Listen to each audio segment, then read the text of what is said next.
We'll start with the Super Bowl, though, gentlemen. Tom Brady will play in his 8th come Sunday. He's won 2 out of the last 3 years, yeah. But this time around, he's 40 years old. Stephen A., does Brady have more to gain or lose in this particular Super Bowl? Believe it or not, as hard as it is to comprehend, I'm going to say he has more to lose. He's a 5-time champion, so if you look at it from that perspective, of course not. But I'm going beyond that, Max. Here's what I'm thinking. Tom Brady, the 5-time champion, universally recognized as the greatest quarterback of the modern-day era, if not forever, in the NFL history, loses a Super Bowl to a backup quarterback by the name of Nick Foles. You want that on your resume? I wouldn't. Oh, no. Now, if you losing to that bad man that is Aaron Rodgers, okay, I got that. You lose if Ben Roethlisberger was in the NFC and you lost to him. That makes sense. Hell, you could lose to Carson Palmer before he retired. That makes sense. Lost a couple to Eli Manning. That's right. Lost a couple to Eli Manning. You know what I'm saying? I mean, you could go ahead and lose to Kirk Cousins. That's okay. Nick Foles? Really? That Tom Brady loses in the Super Bowl to Nick Foles. That's how obviously they're going up against different defenses. They not like they're playing against each other. Tom Brady's got to go against Philly's defense. Nick Foles got to go against the Patriots defense. We understand the dynamics that come along with football, but in the end, what it comes down to, as my boy Maximilian says, the optics. Okay, the optics says, I'm Tom Brady, and I lost the Super Bowl to Nick Foles. There's something wrong with that picture. And I think based on that reality, that's why I would draw the conclusion that he's got more to lose. That's a bold argument to argue a 5-time Super Bowl champion has more to lose than to gain. But I'm not even going to try to undermine your argument. Okay. I'm going to just make an affirmative case for why he has more to gain. Okay.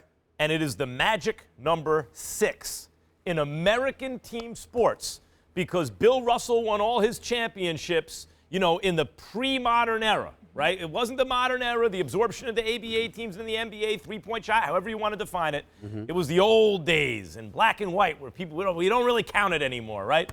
So people have kind of forgotten about Bill Russell and Michael Jordan, who is practically unanimously considered the greatest basketball player of all time and even the greatest athlete in history of at least American team sports, has 6 championships, one more than Magic Johnson. Mm-hmm. One more than Kobe Bryant. Mm-hmm. Michael Jordan, the number 6, is a big deal. Brady is sitting on 5. Now, Stephen A., he can't lose in terms of how he's going to be compared to other football players. He's already passed Joe Montana, already passed Terry Bradshaw. I'm holding my heart like Fred Sanford. Elizabeth, they're coming up to join you, honey. You are not about to compare Tom Brady to Michael Jordan, are you? You and I are on the same page about that. Oh, okay. It is an outrage to compare Tom Brady, who for most seasons of his career was not considered the best player in his sport, to Michael Jordan. Qualitatively, they are a universe apart. Okay. However, just because you and I think that, you think people aren't good? They've already started to write that. Has Brady surpassed Jordan if he wins 6? The 6 championships will take Brady away from just being called the greatest football player ever. Greatest, not best. Accomplished the most. And people will begin to make the argument that it is Brady and not Jordan who is the greatest athlete in the history of American team sports. It'll be wrong-headed, but they will do it. Brady has more to gain. 6 championships, Tom Brady. I guess because you got idiots out there who will compare him to Michael Jordan, there's some credence to that argument. But I'm going to repeat myself. Tom Brady loses Super Bowl 52 to Nick Foles. Really? I don't know about that one. I understand that really hurts his legacy. Well, listen. I'm saying to you that I believe it would hurt if Nick Foles goes out there. Now, obviously, if the Eagles defense shows up and they replicate the New York Giants and their 2 Super Bowl victories over the New England Patriots, and you rush 4 and that's it, and you drop 7 in the secondary, and Tom Brady is laughing and chuckling at the thought that you're gonna limit his offense to 17 points or 20 points, and that's what the Philadelphia Eagles defense does. Of course, that's not the same.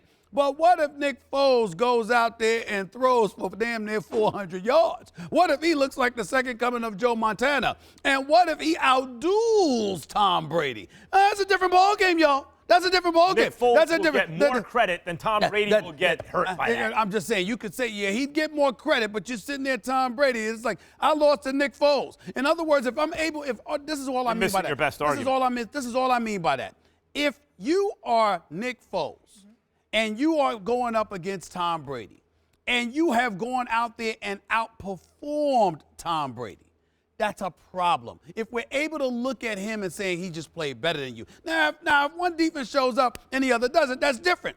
But if you're able to literally sit there and say, damn, he outplayed Tom Brady. Only That's a problem. Here's the good That's part. a I don't problem. think we have to worry about that. I don't think we have to worry about that. I'm not sure about Nick that. Foles I'm not outplayed sure about Tom that. Brady. I'm just saying I'm not sure about it's that. Horses for courses. If Peterson continues to do what he's done and they have the run-pass option, and all that stuff, and he doesn't have to make a lot of reads, maybe Nick Foles can have a good game against a lesser defense than Tom Brady against a superior defense. I think, Stephen A., you're missing the argument because I don't think it affects his legacy, outdueled by Nick Foles. He's 40 years old. He's in his 8th Super Bowl. He has 5 championships. Now, if the way the game plays out, we look and go, if he was a little more mobile, that would have really helped them. Or if he gets hurt, knock wood, that doesn't happen. But if he gets hurt and they don't have Jimmy G coming in off he will be compared to what Jimmy G might have done considering Garoppolo's 5 games in San Francisco, considering Garoppolo's now 7-0 as a pro. If he has the kind of game that says Cliff, as some idiot on TV has been saying for 18 months, right? If he has that kind of game, then people will say, they traded Garoppolo. There's the remains of Tom Brady. They didn't have a guy on the bench. You've said to me that I'm messing up my own argument. I would say you're messing up yours for the last 18 months because I'm here to tell you something right now, Max. According to you, if that cliff is coming, this is it. This could be the very last time we see Tom Brady. Yeah. Is that the indelible memory you want to leave in the mind's eye of everybody watching? That the last time we saw you on a big stage, you got outplayed by Nick Foles?